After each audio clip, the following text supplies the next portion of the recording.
yung door. Ah. Dapat, pwede pang mamatay pag 30. Dapat ganun. Pwede naman.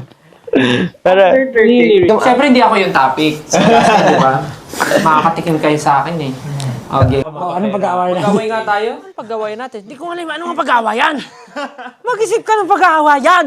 Ganon sila mag-away. Ganun pala, no?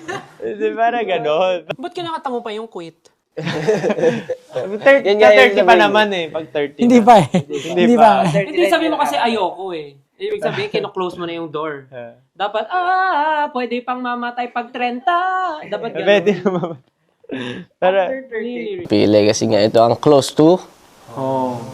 At ito talaga ang kanyang Kaya nga. Indoor sports. like Jack Stone, gano'n. sport.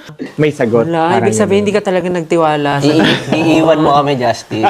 Oh my God, di ka pala talaga nagtiwala, no? Tayo na yun. Yung kinanta ko sa video. Sunday morning. Yun naman ang lagi mo eh. Kahit magbibideo okay tayo eh. Hanapin mo agad sa songbook. Sunday morning. Kahit pinipilit ka sumampol, Sunday morning ang kinabasa namin eh. Kahit Monday na, no? Sunday morning. Oh, any time of the day, any date, Sunday morning. May bagyo man, wala. Kahit anong trahedya pa yan. Ang tanong bakit? Na ganyan-ganyan. So parang, doon nakukuha yung... Doon nakukuha yung balance. Hindi ko pwede i-share yung mga secret na sinishare niya sa akin. Para ako share secret. Sure ka? Magbanggit ako ng isa? Ano ba?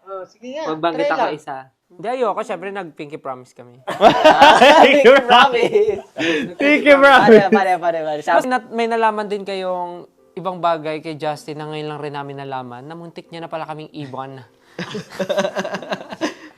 Huwag ka magano na, Ipopost ko nga yun. Hindi kami magtatanim ng sama ng loob sa'yo. Oo. Kasi hanggang ngayon masama ang loob na.